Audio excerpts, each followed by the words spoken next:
Welcome to SP academy. ఈ క్లాస్లో part 2 of the బడ్జెట్ని మనం డిస్కస్ చేయబోతున్నాం. చెప్పినట్టు విధంగానే స్టాటిస్టికల్ పార్ట్ గురించి మనం ఈ వీడియోలో డిస్కస్ చేయడం జరుగుతుంది. ఎగ్జామ్ హాల్లో చాలా ఇంపార్టెంట్ అయిన అంశం, ఖచ్చితంగా మీరు నేర్చుకోవాల్సినటువంటి అంశం. సో ఈ వీడియో చూసేంత లెంత్ సమయం నాకు లేదు సార్ అనేవాళ్ళు ఎవరైనా ఉంటే దయచేసి రీల్స్ 4 మినిట్స్ రీల్స్ ఇంపార్టెంట్ అంశాలపైన చేస్తున్నాము. మా ఛానల్లో అవన్నీ ఉంచబడుతున్నాయి.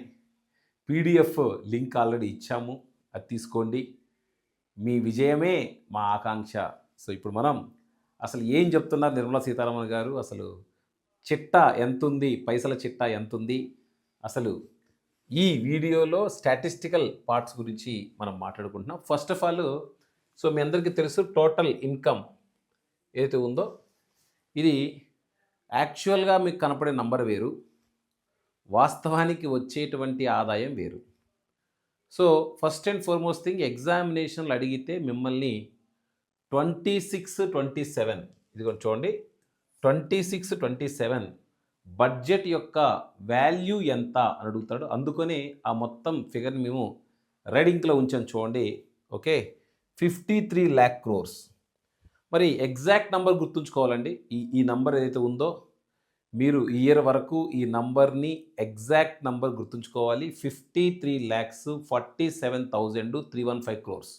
Okay, so what is the exact value of the budget అంటే 53,47,315 crores. So this is the value of the budget, total value of the budget. ఇక్కడ 3 అంశాలు మీరు పరిగణలో తీసుకోవాలి.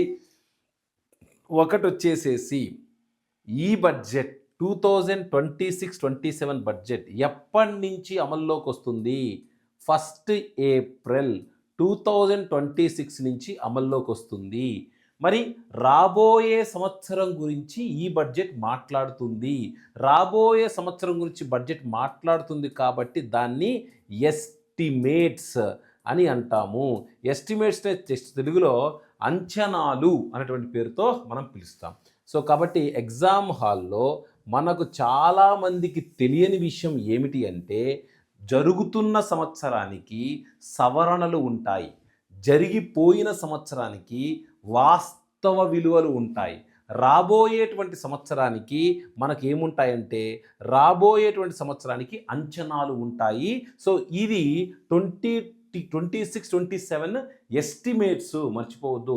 ఇంకా ఈ 53 లక్షల కోట్లు ఏదైతే మీరు నంబర్ చూస్తున్నారో ఆ డబ్బు ఇంకా రాలేదు, రాబోతుంది అని నిర్మలా సీతారామన్ గారు మనకు చెప్పడం జరిగింది. బడ్జెట్ని రాబోయే సంవత్సరం యొక్క ఆదాయ వ్యయాల గురించి తెలియజేస్తుంది.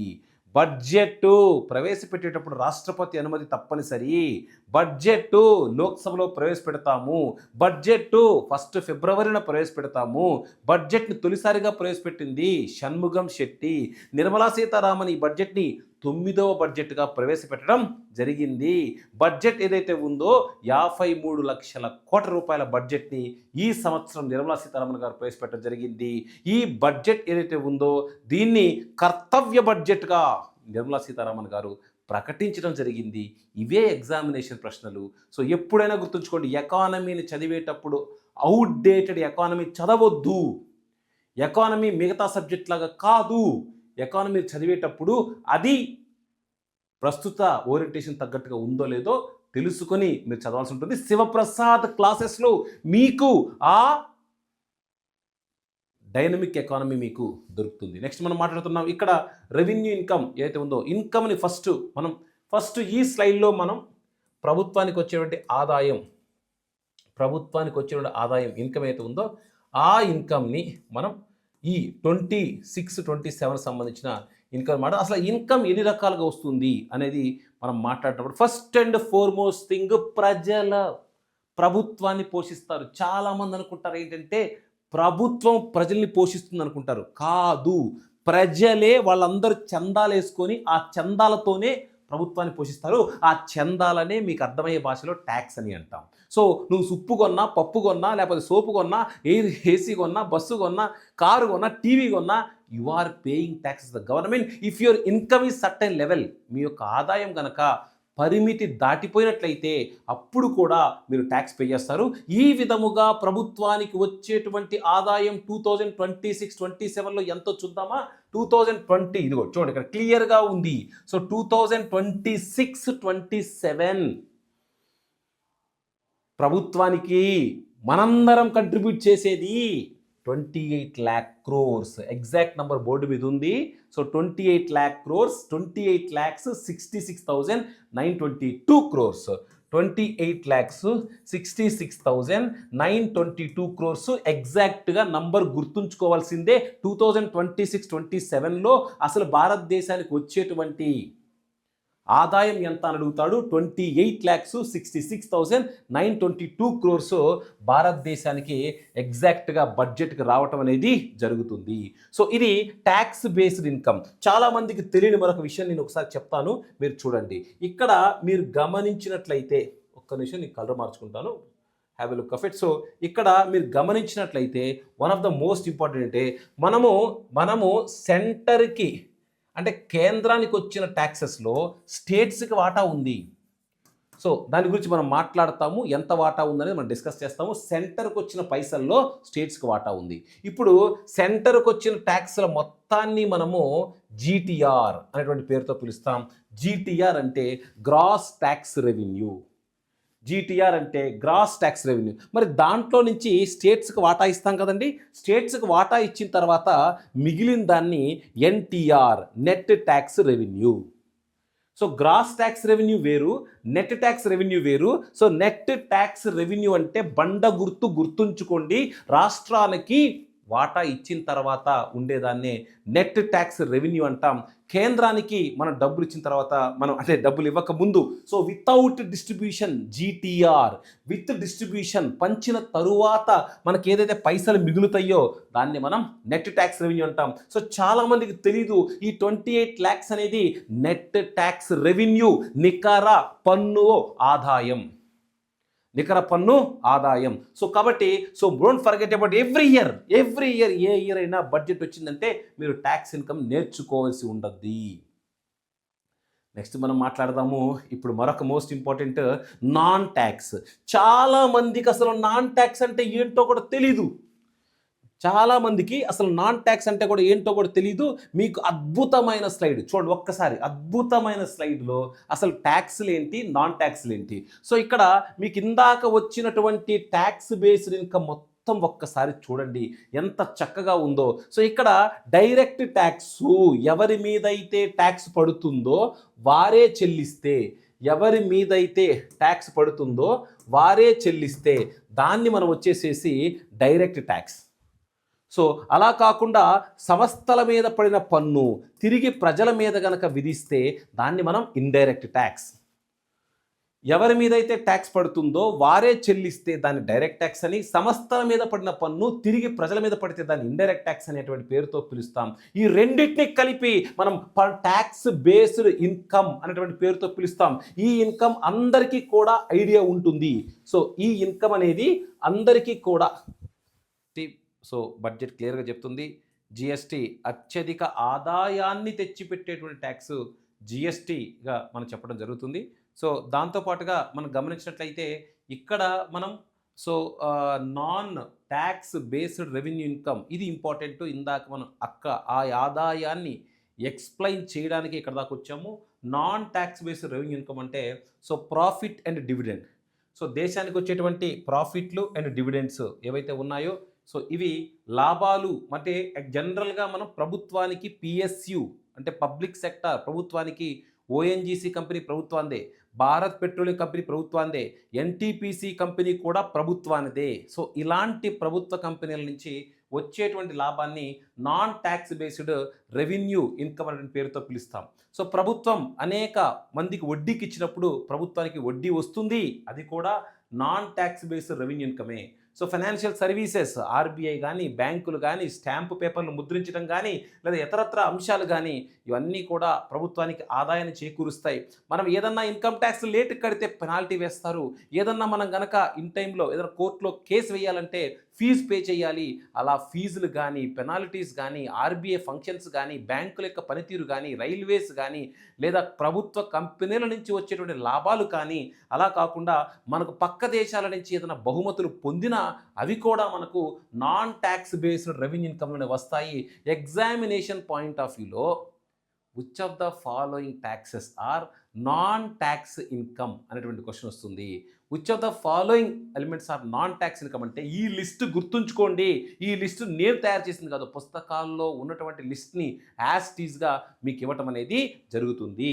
సో ఇక్కడ మనం మాట్లాడినట్లయితే మన ఫస్ట్ స్లైడ్లో ఏం మాట్లాడుతున్నాం, నాన్ ట్యాక్స్ గురించి మాట్లాడుతున్నాం. సో ఇప్పుడు ఇందాక చెప్పినటువంటి నాన్ ట్యాక్స్ల నుంచి ఈ సంవత్సరం 2026-27 సంవత్సరం ఎంత ఆదాయం వస్తుంది అంటే 6,66,226 crore రూపీస్ మనకు జనరేట్ అవుతుంది.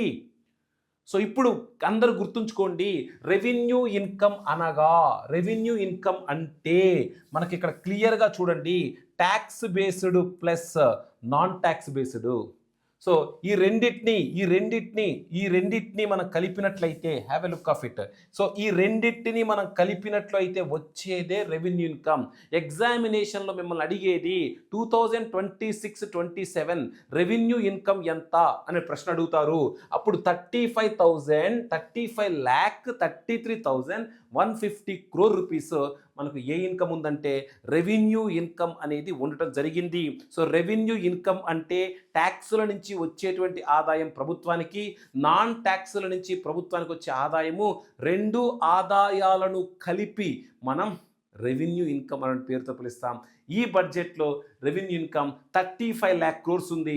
చాలామంది ఎగ్జాక్ట్ నంబర్ గుర్తుంచుకోవడం ప్రయత్నిస్తారు. నేను ఎగ్జాక్ట్ నంబర్ గుర్తుంచుకోవడం తప్పు అనను, కానీ ఎగ్జాక్ట్ నంబర్ కన్నా ముందు షార్ట్ నంబర్ గుర్తుంచుకోవడం ప్రయత్నించండి. ఎగ్జాక్ట్ నంబర్ 35,33,150 crores ఉంది కదా, మీరు ముందు 35 lakh crores బాగా గుర్తుంచుకోండి. మింది వాటిల్లో ఎగ్జామినేషన్ హాల్లో అత్యధిక ఆదాయం ప్రభుత్వానికి దేని నుంచి వస్తుంది అని అడుగుతాడు. మీరు ఆన్సర్ రాయాల్సిన ట్యాక్స్ ఇన్కమ్. ఎందుకంటే అది ఏ సంవత్సరం బడ్జెట్ అయినా మీరు ఒకటి గుర్తుంచుకోండి, ప్రభుత్వానికి అత్యధిక ఆదాయం తెచ్చిపెట్టేది ట్యాక్స్ బేస్డ్ ఇన్కమ్ అనేది మీరు మర్చిపోవద్దు. We are the sponsorers to the government, our sweat is ruling to the government. మనం కష్టపడి పనిచేయటం వల్లే ప్రభుత్వం నడుస్తుంది. ఇది ప్రతి ఒక్క పౌరుడు కూడా తెలుసుకోవాలి. నెక్స్ట్ మనం మాట్లాడుతున్నాం సెకండ్ మోస్ట్ ఇంపార్టెంట్ ఇన్కమ్, దాన్నే మనం వచ్చేసేసి క్యాపిటల్ ఇన్కమ్. చూడండి, ఇప్పటివరకు ఫస్ట్ ఇన్కమ్ మాట్లాడేసాం, సెకండ్ ఇన్కమ్ మాట్లాడుతున్నాం, capital income. So capital income అంటే ప్రభుత్వము చేసే అప్పులు కానీ, ప్రభుత్వానికి ఉండే ఆస్తుల వలన కానీ వచ్చేటువంటి ఆదాయాన్ని క్యాపిటల్ ఇన్కమ్ అనేటువంటి పేరుతో పిలుస్తాం. So hope you understand. ప్రభుత్వం అనేక అప్పులు చేస్తుంది. ఈరోజు ఇచ్చేస్తా, ఒక 5 సంవత్సరాల తర్వాత ఇచ్చేస్తా, 10 సంవత్సరాల తర్వాత ఇచ్చేస్తానని సెక్యూరిటీస్ జారీ చేసి మరీ డబ్బులు తెచ్చుకుంటుంది. మనలాంటి కుటుంబాలలో మన దగ్గర ఏదైనా డబ్బు లేకపోతే సేటు గారి దగ్గరికి వెళ్ళి సేటు గారికి ఒక పత్రం రాసిచ్చి ఆ పత్రాన్ని ఉంచుకొని అక్కడ 1,00,000-2 లక్షలు తెచ్చుకుంటామా? లేదా అలాగే ప్రభుత్వం ఏం జారీ చేస్తుంది?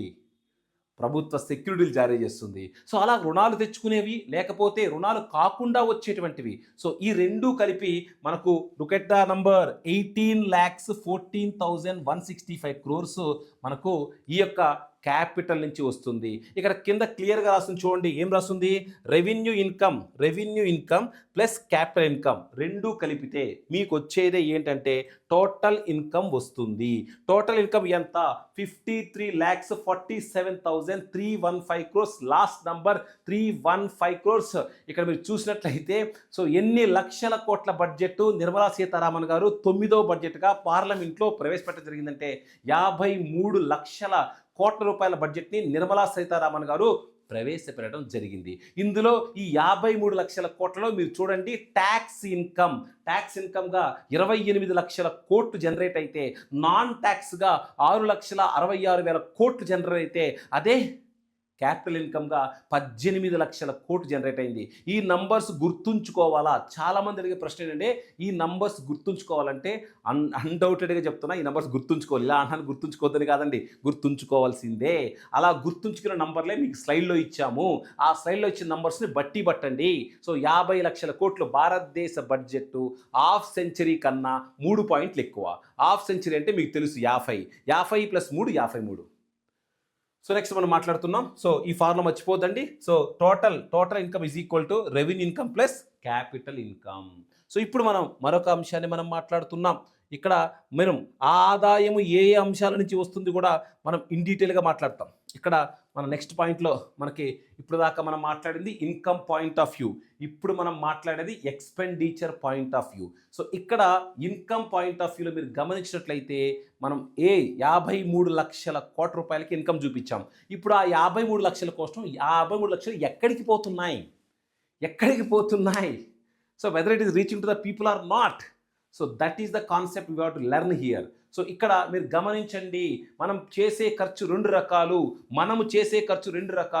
ఒకటి వచ్చేసేసి మనం టీ తాగుతాము, టిఫిన్ చేస్తాము, రెంట్లు కడతాము, పెట్రోల్ కొట్టించుకుంటాము. ఇవన్నీ కూడా మనము చేసే రెవెన్యూ ఎక్స్పెండిచర్. మనము బంగారాన్ని కడతాము, చీటీపాట్లు కడతాము, లేకపోతే స్థలం కడతాము, ఇల్లుని ఈఎంఐ పెట్టుకుంటాం. ఇవన్నీ క్యాపిటల్ ఎక్స్పెండిచర్. సో మనకు కూడా ఎక్స్పెండిచర్ రెండు రకాలు. ఒకటి రెవెన్యూ ఎక్స్పెండిచర్, రెండోది క్యాపిటల్ ఎక్స్పెండిచర్. రెవెన్యూ ఎక్స్పెండిచర్ ఖర్చు పెట్టిన తర్వాత తిరిగి వచ్చేది బూడిద.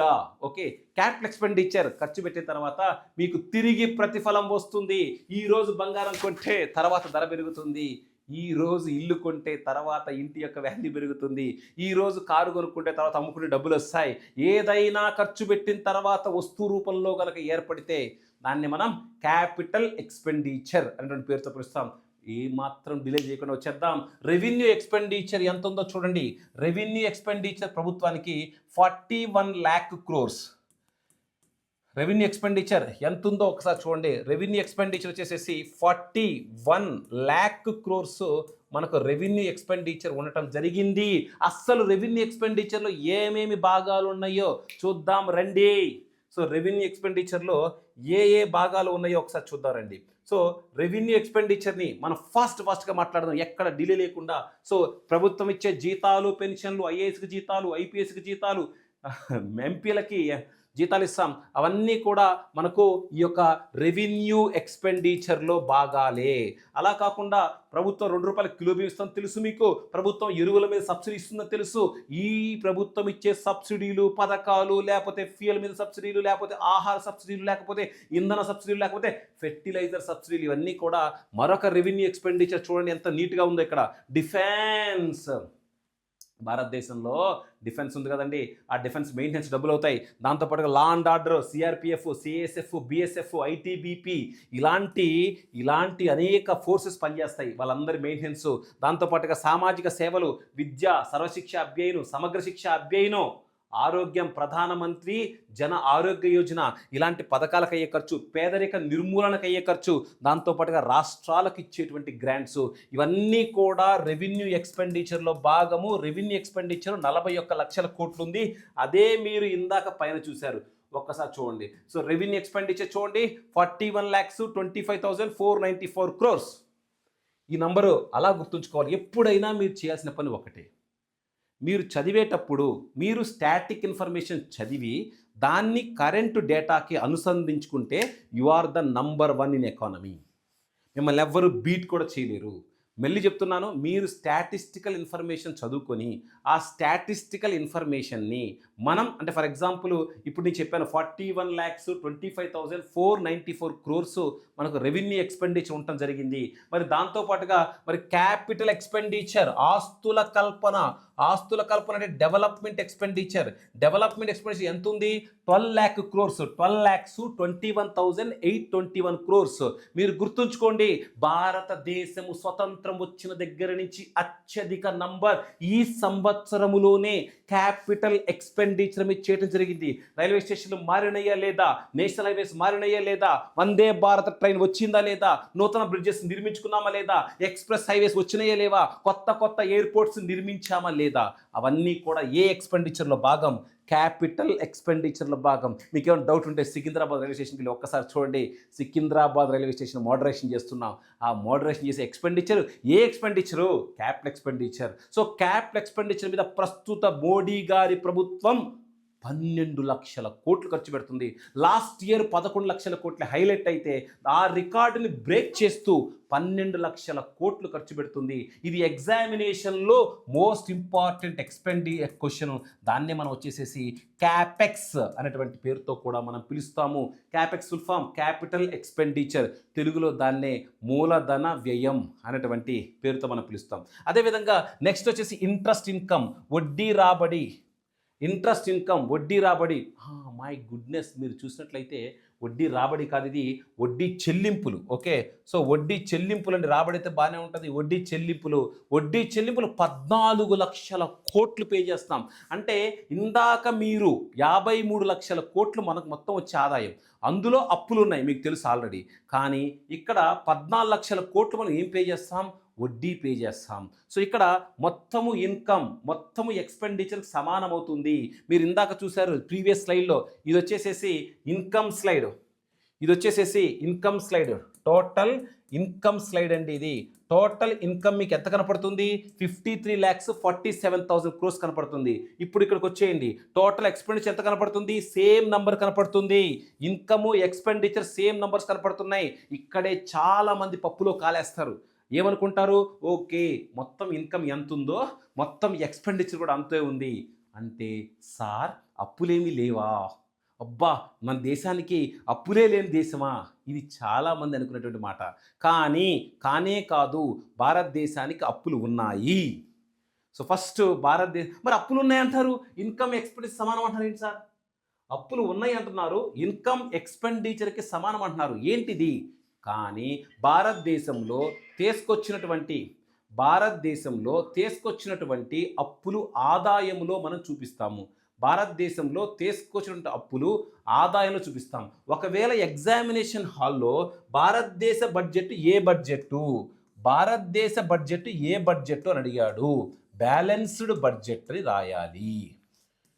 In case in the examination భారతదేశ బడ్జెట్ ఏ బడ్జెట్ అడిగితే బ్యాలెన్స్డ్ బడ్జెట్ అని రాయాలి. బ్యాలెన్స్డ్ బడ్జెట్ అంటే ఏమిటి? బ్యాలెన్స్డ్ బడ్జెట్ అంటే total income is equal to total expenditure. So total income is equal to total expenditure. దీన్నే మనం బ్యాలెన్స్డ్ బడ్జెట్ అంటాం. తెలుగులో మనం సంతులిత బడ్జెట్ అంటాం. ఎగ్జామ్ హాల్లో భారతదేశ బడ్జెట్ ఏంటంటే బ్యాలెన్స్డ్ బడ్జెట్ అనేటువంటి పేరుతో మనం రాయాలి. ఎందుకు బ్యాలెన్స్ అయిందో ఆల్రెడీ మీకు చెప్పాను, ఒక్కసారి మీరు చూడండి. టోటల్ ఇన్కమ్ 53,47,000 కోట్లు ఉంది. అదేవిధంగా టోటల్ ఎక్స్పెండిచర్ కూడా మీరు చూడండి ఒకసారి, సేమ్ నంబర్ 53,47,315 కోట్లు ఉంది. కాబట్టి టోటల్ ఇన్కమ్, టోటల్ ఎక్స్పెండిచర్ సమానం. కాబట్టి భారతదేశ బడ్జెట్ మనం బ్యాలెన్స్డ్ బడ్జెట్ అనేటువంటి పేరుతో మనం పిలుస్తాము.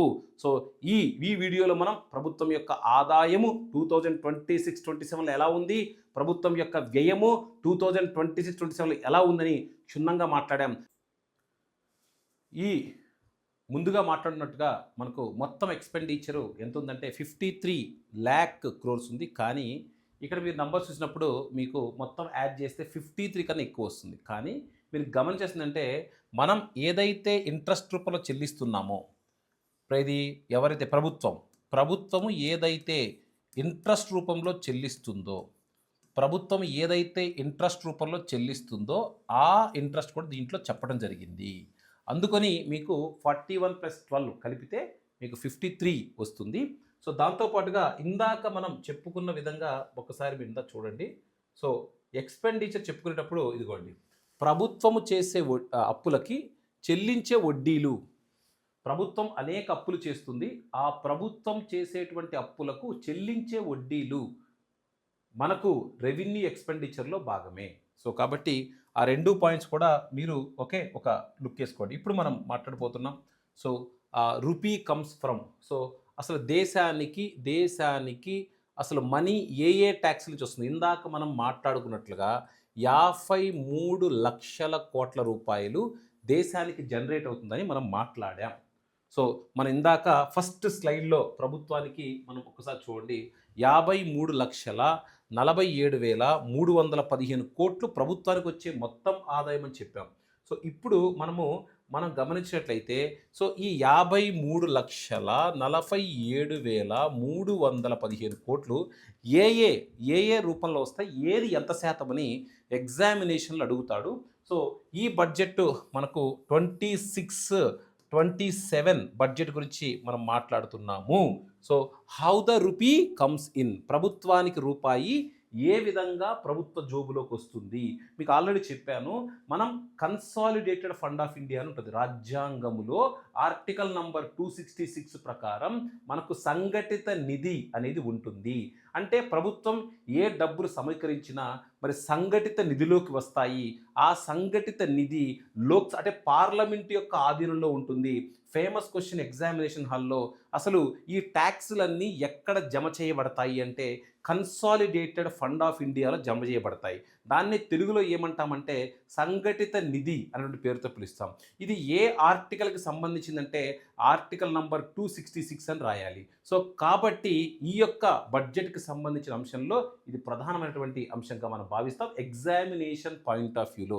నీకు నాకు ఏమనిపిస్తుంది ఇంపార్టెంట్ కాదు, ఎగ్జామినర్కి ఏం కావాలో అది మనం ప్రిపేర్ ఇవ్వగలగటమే ఒక ఆస్పిరెంట్గా మనం చేయగలిగిన ప్రధానమైన అంశం. ఇక్కడ మనం గమనించినట్లయితే ఫస్ట్ చూడండి, ఇన్కమ్ ట్యాక్స్ 21% మీకు ఇన్కమ్ ట్యాక్స్ వస్తుంది. మీరు ఒక్కసారి అన్ని నంబర్లు చూడండి. ఒక్కసారి బారోయింగ్స్ మీరు పట్టించుకోవద్దు. బారోయింగ్స్ అంటే మనం తీసుకొచ్చేటువంటి అప్పులు, బారోయింగ్స్ అంటే మనం తీసుకొచ్చేటువంటి రుణాలు. సో రుణాలు కాకుండా ఒకవేళ ఈ 53 లక్షల కోట్లలో అత్యధిక ఆదాయం దేని నుంచి వస్తుంది మనం, లేదా అత్యధికంగా వనరులు దేని నుంచి వస్తాయంటే 100% బారోయింగ్స్ రాయాలి. కానీ ట్యాక్సెస్లో అత్యధిక ఆదాయాన్ని తెచ్చిపెట్టే ట్యాక్స్ ఏంటి అంటే ఇన్కమ్ ట్యాక్స్ అని రాయాలి. అక్కడ నీట్గా మీకు ఉంది, 21% of the income to the government coming from the income tax. దేశానికి 21% వాటా ఇన్కమ్ ట్యాక్స్ నుంచి వస్తుంది. Is it clear my dear friends? దేశానికి 21% వాటా ఇన్కమ్ ట్యాక్స్ నుంచి వస్తుంది. అలా కాకుండా సెకండ్ మనకు వచ్చేసేసి కార్పొరేషన్ ట్యాక్స్, దాంతోపాటుగా మీకు చూడండి జిఎస్టీ. ఈ మూడే భారీ పన్నులు, దేశానికి బాగా పైసలు తెచ్చిపెట్టేవి, దేశానికి బాగా డబ్బులు తెచ్చిపెట్టేవి. ఫస్ట్ ఇన్కమ్ ట్యాక్స్ ఇక్కడ క్లియర్గా రాసాము, సెకండ్ కార్పొరేట్ ట్యాక్స్, థర్డ్ వచ్చేసేసి జిఎస్టీ అండ్ అదర్స్. సో ఈ మూడు కూడా మనకు ప్రధానమైన. ఒకవేళ ఎగ్జామినేషన్ హాల్లో ఆర్డర్ అడగొచ్చండి, ఏది ముందు ఏది తర్వాత, లేదా ఎగ్జామినేషన్ హాల్లో పర్సంటేజ్ అడగొచ్చండి. ఇన్కమ్ ట్యాక్స్ భారతదేశం యొక్క మొత్తము ఆదాయంలో 26-27 మొత్తం ఆదాయంలో ఎంత శాతం అని అడగొచ్చు. 26-27లో income tax 21%, corporate tax 18%, GST 15%. So ఇప్పుడు మనం గమనించినట్లయితే ఏదైనా వస్తువుని తయారు చేసినందుకు, సోప్ అవని, పేస్ట్ అవని, కార్ అవని, లేకపోతే బస్ అవని, ఏ వస్తువు తయారు చేసినా ఎక్సైజ్ డ్యూటీ పడుతుంది. సో ఎక్సైజ్ డ్యూటీ చాలా వరకు జిఎస్టీలో మెర్జ్ చేయడం జరిగింది. పెట్రోల్ డీజిల్ పైన ఇప్పటికి కూడా ఎక్సైజ్ డ్యూటీ ఉంది. సో 6% మనకు ఎక్సైజ్ డ్యూటీ వస్తుంది. ఎక్సైజ్ డ్యూటీ అనే పదం ఎవరికైనా అర్థం కాకపోతే దాన్నే మనము తయారీ సుంకం అనేటువంటి పేరుతో మనం పిలుస్తాము. ఏదైనా ఒక వస్తువును తయారు చేయటం మీద విధించేటువంటి పన్నునే మనం తయారీ సుంకం అనేటువంటి పేరుతో మనం పిలవడం జరుగుతుంది. అలా కాకుండా కస్టమ్స్ సుంకం, ఓకే, కస్టమ్స్ డ్యూటీ ఎంత శాతం, ఎగుమతి దిగుమతుల పైన విధించేటువంటి పన్నుని కస్టమ్స్ డ్యూటీ అంటాము. Those taxes which is imposed on imports and exports is called as customs duty. So ఎగుమతి దిగుమతుల పైన విధించేటువంటి పన్నునే మనం కస్టమ్స్ డ్యూటీ అంటాము. కస్టమ్స్ డ్యూటీ ఎంత శాతము అంటే కస్టమ్స్ డ్యూటీ 4%గా ఉన్నది. సో దాంతోపాటుగా మనం గమనించినట్లయితే మనకు నాన్ ట్యాక్స్, ఇందాక మనం డిస్కస్ చేసాం. నాన్ ట్యాక్స్ అంటే ఆర్బీఐ కానీ, స్టాంప్ పేపర్లు కానీ, బ్యాంకులు కానీ, పెనాల్టీలు కానీ, ఫీజులు కానీ, అలా కాకుండా ప్రభుత్వ కంపెనీల నుంచి వచ్చే లాభాలు కానీ, అవన్నీ కూడా non tax. Non tax revenue 10% ఉంది. నాన్ డెట్ క్యాపిటల్ 2% ఉంది. ఈ 24% ప్రభుత్వం తెచ్చుకున్నటువంటి అప్పులు, రుణాలు. సో కాబట్టి all these are talks about all these are talked about rupee comes from. Okay, అక్కడ కాకుండా మన రూపీ గోస్ టు, అంటే మనం ఆ వచ్చినటువంటి ఆదాయాన్ని దేని మీద ఖర్చు పెడుతున్నాం. ఇందాక ఇన్, ఇప్పుడు అవుట్. ఇందాక ప్రభుత్వం జోబులోకి వచ్చాయి, ఇప్పుడు ప్రభుత్వం జోబులో నుంచి వెళ్తున్నాయి. సో కాబట్టి ఈ రూపీ ఏదైతే ఉందో ఏ విధముగా మూవ్ అవుట్ అవుతుంది, ఏ విధముగా రూపీ వెళ్తుంది అనేది మనం ఇక్కడ మాట్లాడితే, ఫస్ట్ వచ్చేసేసి మనకు ఇక్కడ ఫస్ట్ మనం చూడండి డిఫెన్స్ 11% ఆటోమేటిక్గా డిఫెన్స్ మీద మనం ఎక్కువ ఖర్చు పెట్టాల్సి ఉంటుంది. ఇక్కడ మీరు చూడండి ఇంట్రెస్ట్ పేమెంట్, చూడండి ఇంట్రెస్ట్ పేమెంట్ పెద్ద గుదిబండ, దేశానికి పెద్ద మైనస్ పాయింట్ ఏంటంటే మనకు వచ్చేటువంటి డబ్బుల్లో 20% మనము ఇంట్రెస్ట్లే పే చెయ్యాలి. సో మనకే కాదు ఈఎంఐల బాధ, మనకే కాదు అప్పుల బాధ, ప్రభుత్వానికి కూడా సేమ్ పరిస్థితి. వచ్చేటువంటి ప్రభుత్వ ఆదాయంలో 20% వడ్డీ చెల్లింపులకే వెళ్తుంది. సో ఇంట్రెస్ట్ పేమెంట్ ఎంత శాతం అని ఎగ్జామ్ హాల్ అడుగుతాడు, 20% అని మీరు రాయాలి. అలా కాకుండా మనం చూడండి ఇక్కడ state share of taxes already చెప్పాను. కేంద్రానికి వచ్చేటువంటి ట్యాక్స్లలో రాష్ట్రానికి వాటా ఉంది. What ever the taxes which is generated by the centre, the states has share. So state share of taxes ఎంత శాతం ఉన్నది అంటే state share of taxes 22% state share of taxes అనేది ఉండటం జరిగింది. సో దాని తర్వాత మనం గమనించినట్లయితే ఇక్కడ మనకు సివిల్ పెన్షన్స్ లేకపోతే సెంట్రల్ సెక్టార్ స్కీమ్స్, మరి పథకాలు ఇవన్నీ కూడా ప్రభుత్వం ఇస్తుంది. మరి పథకాలకు అయ్యే ఖర్చు ఎంత అంటే 17%. సబ్సిడీస్ మీకు ఆల్రెడీ చెప్పాను, ఫుడ్ సబ్సిడీ ఇస్తుంది, ఫెర్టిలైజర్ సబ్సిడీ ఇస్తుంది, ఫుడ్ ఫ్యూయల్ ఫెర్టిలైజర్ అన్ని ఎఫ్లే చూసుకోండి. ఫుడ్ ఫ్యూయల్ ఫెర్టిలైజర్ మీద మరొక 6% సబ్సిడీ ఇవ్వడం జరుగుతుంది. సో ఈ విధంగా మనం చూసిన central sponsored scheme 8%. So finance commission ప్రకారం గ్రాంట్లు 7%. సో ఈ విధముగా భారతదేశంలో 20% డబ్బులు వడ్డీ చెల్లించడానికి అయిపోతాయి. స్టేట్ షేర్ ఆఫ్ ట్యాక్సెస్ 22% అయిపోతుంది. దాంతోపాటుగా ఇతర సెంట్రల్ సెక్టార్ స్కీమ్స్కి 17% అవుతుంది. మేజర్ సబ్సిడీ 6% అవుతాయి. సో మొత్తం కలిపి భారతదేశంలో ఉన్న 53 లక్షల్ని ఖర్చు పెట్టేస్తాం. So this video will clearly explain what is the income sources, what is the expenditure sources, గవర్నమెంట్కి ఆదాయం ఎక్కడి నుంచి వస్తుంది, గవర్నమెంట్ ఇన్కమ్ ఎక్కడి నుంచి వస్తుంది, దాంతోపాటు గవర్నమెంట్ ఎక్స్పెండిచర్ ఏ విధంగా చేస్తుంది మనం క్లియర్గా మాట్లాడాం. So my humble request, this video if you possible please share this video. And also if you have, మీరు ఇప్పటి వరకు విని ఉంటే ఖచ్చితంగా మీకు వీడియో నచ్చిందని అర్థము. వీడియో నచ్చి ఉన్నట్లు అయితే ఒక లైక్ చేసుకుని కామెంట్ చేస్తే that is giving a good boost for us. మాకు ఇంకొంచెం పని చెయ్యాలన్నటువంటి సంకల్పం ఇస్తుంది. Thank you very much. నేను మీ శివప్రసాద్. మరొక పార్ట్ 3 బడ్జెట్ మీద పార్ట్ 3 వీడియోలో మళ్ళీ కలుద్దాం. Thanks a lot.